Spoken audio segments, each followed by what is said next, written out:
अल्हम्दुलिल्लाह पाकिस्तान ने एक सालसी की कोशिश की और वो कामयाब होती हुई नजर आ रही है, बल्कि कामयाबी हो चुकी है। इस पर हमारे पड़ोसी मीडिया क्या पागल हो चुका है, क्या अनहोनी हरकतें कर रहा है। आपको ये मैं वीडियो क्लिप्स दिखाने लगा हूं, आपको बहुत मजा आएगा। चले देखते हैं।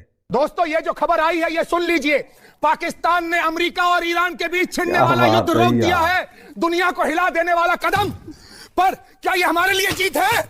नहीं, हमें सोचना होगा, हमें पूछना होगा, क्यों हमें हमेशा किनारे पर खड़ा होना पड़ता है। ये बर्दाश्त नहीं होता। हमारी आवाज कब तक दबेगी? देखिए कम से कम यही डोनाल्ड ट्रंप, आप जिस बात को जिक्र कर रहे हैं, यही डोनाल्ड ट्रंप है। चीन को तो ये श्रेय दे रहे हैं। चीन को कह रहे हैं कि साहब चीन ने जो है वो राजी किया ईरान को इस समझौते के लिए। और बड़ी बात ये कि पाकिस्तान, देखिए हम सबको तकलीफ इस बात को लेकर हो रही है। आशीष, जो बात आप कह रहे हैं मैं समझ रही हूँ इस बात को, और मैं उसको आवाज देना चाहती हूँ अपनी। हमें इस बात को लेकर तकलीफ हो रही है कि हमने जब 2008 में पाकिस्तान ने हमारे ऊपर वो मुंबई वाले अटैक किए थे, तब से हमने 2008 से पाकिस्तान को पूरी दुनिया में अलग थलग किया था, बेनकाब करने का सिलसिला आगे बढ़ाया था और बेनकाब किया था पूरी दुनिया के सामने। पाकिस्तान एक आतंकवादी देश है, हमने पूरी दुनिया को यह बताया था। और आज अमेरिका अगर पाकिस्तान को इस तरीके की भूमिका में लेकर आ रहा है, तो अमेरिका पाकिस्तान को यह क्रेडिबिलिटी क्यों दे रहा है? क्यों एक आतंकवाद को पालने पोसने वाले देश को अमेरिका अपने सिर पर बिठा रहा है? यह सवाल है और इस सवाल का जवाब हम आगे लेंगे। लेकिन पहले बड़ी खबर आ रही है, डोनाल्ड ट्रंप ने डेडलाइन खत्म होने से पहले युद्ध विराम कर दिया है। जैसा कि मैंने आपको बताया, इसको लेकर सहमति कैसे बनी है वो इनसाइड स्टोरी भी आपको जाननी चाहिए। 2 हफ्ते के लिए सहमति बनी है, सीज फायर को लेकर 2 हफ्ते की सहमति बन गई है। युद्ध विराम के लिए स्ट्रेट ऑफ हॉर्मुज खुला और यही वो शर्त जिसके बाद सहमति बनी। दोनों तरफ से अब हमले नहीं होंगे, सहमति इस बात को लेकर तय पाई गई इस सीज फायर में। और साथ ही स्थायी शांति के लिए अब वार्ता आगे होगी, 2 हफ्ते का समय उसी के लिए है। ईरान के 10 सूत्रीय प्रस्ताव पर ही बातचीत होगी, ये भी तस्वीर साफ हो गई है। और खुद अमेरिका ने कहा है कि वो तमाम बातचीत लायक मुद्दे हैं जो ईरान की तरफ से रखे गए हैं, लंबे समय की समस्या समाधान के करीब नजर आ रही है। क्या वाकई में when they are saying to you, we are done dealing with Witkoff and Kushner, we will only talk to JD Vance, and America says, okay sir, you talk to who you want, that means the Iranians are setting the terms, Ms. Wong. No, not at all. I mean, look, this is a very small gesture to bring on the vice president versus the negotiators, right? That is nothing compared to all the bombs that's going to be dropped tonight if they do not come to the table. We are giving them an inch. They're welcome to join us. If not, there will be bombs. Look, Trump is But they've already pulled out. God. They've already pulled out. By the way, this is breaking news. 20 minutes back, Iran has closed up all diplomatic options. You cannot have both, Ms. Wong. You cannot say on the one side, we are waiting in Budapest, we have breakfast in Budapest and lunch in Islamabad and dinner in Tehran. You're going to sort it all out tonight and then go for a drink. It does not happen like that unless... It can. It can. It cannot. Richie, it cannot. I can't. No, Richie. There's I no can't. rules. Richie, no, Richie. I can't. एक बड़ी खबर भी देखिए इस वक्त। तारीफ फिर मैं जाऊंगी विंग कमांडर प्रफुल्ल बख्शी जी के पास। देखिए सीज फायर की शर्तों पर 10 अप्रैल से बातचीत शुरू होगी और ट्रंप के विशेष दूत विटकॉफ चर्चा में यहां पर शामिल होंगे। ट्रंप के दामाद जेरेड कुशनर भी इसका हिस्सा बनेंगे, वो भी चर्चा में शामिल होंगे। उपराष्ट्रपति जेडी वैंस वार्ता के लिए पाकिस्तान जाएंगे, खबर इस वक्त निकलकर सामने आ रही। विंग कमांडर प्रफुल्ल बख्शी, एक ऐसा देश चुना गया है जिस पर ईरान भरोसा नहीं करता। ईरान पहले भी कह चुका है हम पाकिस्तान पर भरोसा नहीं करते। तो क्या लगता है ये बातचीत किस तरफ जाएगी और बातचीत हो भी पाएगी कि नहीं हो पाएगी? ईरान में कौन सा ऐसा लीडर है जिससे बात कर रहा है अमेरिका, अब तक वो भी यहां पर समझ नहीं आ रहा है? Thank you very much. सबसे बड़ी बात यह है कि Pakistan already continuously attention gain करने की कोशिश कर रहा है। वो अपने आप को वैलिडेट करा रहा है कि मैं वैलिड हूं इस पूरे गेम में। ईरान और पाकिस्तान की ऐसी कोई गाढ़ी दोस्ती नहीं है कि ईरान पाकिस्तान के साथ में सहमति करे। हालांकि ईरान ने from the point of Islam Pakistan का साथ जरूर दिया था 65 की लड़ाई में, 71 में सहानुभूति।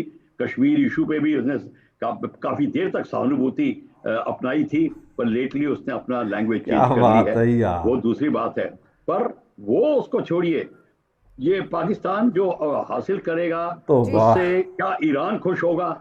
जब तक ईरान अपने पॉइंट्स को नहीं प्रूव करता कि मेरे हित में जो पॉइंट्स नहीं आते, चाहे यूरेनियम की बात हो या डेवलपमेंट की बात हो या स्ट्रेट ऑफ हॉर्मुज की बात हो, जो भी बात है, ईरान चाहे गलत हो चाहे सही हो, वो अड़ा रहेगा जब तक कि वो अपना पॉइंट नहीं प्रूव करे। और बात सारी ये है कि ये जो लड़ाई जो चल रही है, अब इस लड़ाई को कई बड़े ज्ञानी जो लेखक हैं जो वर्ड्स में, वो उसको कोई सिविलाइजेशन वॉर कहता, जो पहले कहते आए थे, सारी बात है। कोई कहता है कि ये बिटवीन क्रिश्चियनिटी एंड इस्लाम की बात चल रही है। मैं इस बात से पूरा सहमत नहीं हूँ, क्योंकि जब बात आती है अपने हित में तो ये आपस में भी लड़ते हैं, चाहे भी इस्लाम की कंट्रीज हो वो भी होती है। तो इस समय ईरान को बड़ा सोच समझ के काम करना पड़ेगा। ईरान जो अपना काम कर रहा है, वो उसको पता है कि इजराइल का रिएक्शन क्या होगा, उसको पता है कि ये जो नॉन स्टेट एक्टर्स हैं, ये 3 जो प्रॉक्सीज है, उनकी हालत क्या होगी, वो भी पता है उसको। तो मेरे ख्याल से ये 2 हफ्ते की जो सीज फायर है, 2 हफ्ते तो खैर बात चल सकती है, अगेंस्ट हिजबुल्लाह वगैरह अटैक चलता रहेगा, पर उसके बाद कोई ठोस परिणाम निकलेगा ये मैं नहीं कह सकता। मेरे जहन में ये बात नहीं आ रही, क्योंकि प्रॉब्लम रहेगी। चाइना नहीं होने देगा, ना रशिया होने देगा। वो कहने को कहते हैं कि हम स्ट्रेट ऑफ हॉर्मुज में पीस चाहते हैं, सब कुछ चाहते हैं, पर वो अमेरिका कहीं ना कहीं अपना हित यहाँ पर देख रहे हैं। विशंबर जी, बहुत देर से आप कुछ कहना चाह रहे हैं, आपके पास आऊंगी, बस एक खबर मैं यहाँ पर ले लूं, जहां पर ईरान और अमेरिका के बीच देखिए 2 हफ्ते के लिए सीज फायर हो चुका है, लेकिन ईरान और अमेरिका दोनों ने अपनी अपनी शर्तें यहाँ पर रखी हैं, और आपको कुछ खास शर्तों के बारे में बता देते हैं जल्दी से। देखिए, ईरान ने शर्त रखी है कि हमने पूरी तरीके से बंद कर दिए जाएंगे, जिस पर अमेरिका ने 2 हफ्ते तक का सीज फायर का फैसला लिया। ईरान ने शर्त रखी कि सभी प्रतिबंध तुरंत हटाए जाएं, जिस पर अमेरिका ने चर्चा की बात कही है, और ईरान ने कहा कि वो यूरेनियम संवर्धन जारी रखेगा, जिस पर अमेरिका ने कहा कि यूरेनियम संवर्धन पर बातचीत होगी। और उसके साथ ही ईरान ने कहा कि हॉर्मुज पर ईरान का कंट्रोल रहेगा, जिस पर अमेरिका ने कहा कि ईरान कभी हॉर्मुज बंद नहीं करेगा। वहीं ईरान ने कहा है कि नुकसान की भरपाई भी यहां पर की जाएगी, जिस पर अमेरिका ने कहा है कि व्यापक स्तर पर बातचीत की जाएगी। तो बातचीत होगी नहीं होगी, देखिए विशंबर जी, आपसे मैं यहां पर समझना चाहूंगी, ईरान एक ऐसा देश है जो लगातार यूरेनियम तो इकट्ठा कर रहा है, बैलिस्टिक मिसाइलें हम दुनिया ने देख ली उसकी कि कितनी सारी बैलिस्टिक मिसाइलें, उसके दम पर वो आज तक भी टिका हुआ है। लेकिन अगर उस पर से प्रतिबंध हटाए गए, अगर उसके पास पैसा आया, तो आने वाले वक्त में भी वो यही करेगा। एक बहुत बड़ा थ्रेट पूरे मिडिल ईस्ट के लिए हो जाएगा। कैसे उसको शांत किया जाए, कैसे न्यूट्रलाइज किया जाए ईरान को, सबसे बड़ा मुद्दा यही है। अमेरिका क्या उसको करने में सफल होगा, क्योंकि हर देश अपना बात है यार। देखिए, बहुत बुद्धिजीवी लोग हैं, बहुत बड़ी बड़ी बातें करेंगे, ईरान क्या करेगा क्या नहीं करेगा। आखिर ईरान में भी लोग हैं, उनका भी वेलफेयर तो करेगा, वहां भी डिस्ट्रक्शन है, उसको रिकंस्ट्रक्शन करेगा और अपना डिफेंसिव प्रिपरेशन रखेगा। इससे पहले उसने कहीं इन कंट्रीज पे अपनी मिसाइल्स तो फायर नहीं की थी। और देखिए, मैंने एक मुद्दा कहा था कि भाई आज की जो लड़ाइयाँ है वो डिफरेंट लड़ाई है। जो चीज मेजर नहीं की जा सकती ना, उस पर कोई भी सेलिब्रेट कर सकता है। मैं यहाँ किसी के मतलब पक्ष की बात नहीं करता। जब आप जो इजराइल है वो तो बहुत दिन से हमास को गाजा में मारे जा रहा है और सीज फायर भी एग्री कर लिया, और गाजा में था कि मैं हमास को बिल्कुल खत्म कर दूंगा। जो चीज मेजर नहीं हो सकती ना, वो उनसे दोनों पार्टीज कभी भी विड्रॉ कर सकती है। और जब मैं कह रहा हूं लड़ाई के ऑब्जेक्टिव्स, लड़ाई का तरीका, लड़ाई में टेक्नोलॉजिकल वॉरफेयर में ये काफी कुछ बदलाव आया, और ये समझने की बात है, ये एक बहुत गहरी बात है कि दोनों कंट्रीज, ईरान भी सेलिब्रेट करेगा मेरी विक्ट्री, वो कहेगा मेरी विक्ट्री है। कोई चीज कोई मेजर कर सकता है? सत्ता परिवर्तन कहां तक था? क्या 50 आदमी मारने? कोई कभी ईरान के अंदर जो थॉट है उसको अगले 200 साल तक निकाल सकता है उस आइडिया को? क्या कोई पूरे हाउतीज की जो आइडियोलॉजी उसको खत्म कर सकता है? ये सब मेजरमेंट की चीजें नहीं है। ये बड़ी बात कह देना कि भाई ये पहले था, मैंने सिर्फ देखिए पहले क्या था, डेफिनेटिव ज्योग्राफिक एम्स होते थे, लड़ाई वहीं से शुरू हुई थी। लड़ाई जब लोग करते थे तो वो लड़ाई का मतलब था कि भाई आप एक फीचर कैप्चर करेंगे, या आप अपनी टेरिटरी बढ़ाएंगे, या अपनी दूसरी राज्य पे अपना कब्जा करेंगे। आज के दिन वो नहीं है। ये पिछले 15-20 साल से है, नई चीज है। आपका ऑब्जेक्टिव है मैं एलिमिनेट करूंगा भाई हमास हौती के उनको, भाई उसकी एक मेजरमेंट थोड़ी है कोई। आप जब भी अमेरिका चाहे कह सकता है मैंने एलिमिनेट कर दिया, उसमें ना मेरे पास कोई पैमाना है, ना किसी और बुद्धिजीवी के पास कोई पैमाना है। तो ये ऐसे ऑब्जेक्टिव्स रख दिए हैं जिनमें लूप होल्स हैं, जिनको डेफिनेटली ना यूएन डिफाइन कर सकती ना हम। आप कह रहे हो साहब मैं उसकी सत्ता बदलूं, साहब क्या पता आज से 2 महीने 3 महीने बाद जो आज की मॉडरेट लोग हैं वो प्रिवेल कर लें। तो ये कंड्यूटिव ऑप्स है, उनका एम कहीं था, कुछ और इरादा था। उनका इरादा स्पष्ट था कि वेनेजुला के बाद एनर्जी सोर्सेज पे उनका और कंट्रोल हो जाए। और ये मैं भी कह रहा हूं कि हमास जो है ये जो कह रहे हो हार्मूज को कंट्रोल करेगा, ये नहीं है पॉसिबल। इसके और रीजंस बहुत है। एक और देखे, बात सुनी ना, दोनों साइड्स एग्री तो की। अरे एग्रीमेंट थोड़ी हुई है, उन्होंने ये तय किया है कि हम सीज फायर करते हैं, चलो बात करते हैं। किसी के 10 एजेंडा है, किसी के 15 एजेंडा है, तो बीच में जो लोग हैं उन्होंने कहा जी बात तो कीजिए। क्या बात इसी है बात यार। पे तो जब पहुंचेंगे ना, जब एग्रीमेंट होगी, और नहीं एग्रीमेंट हो तो आपने फिर स्टार्ट कर लेना।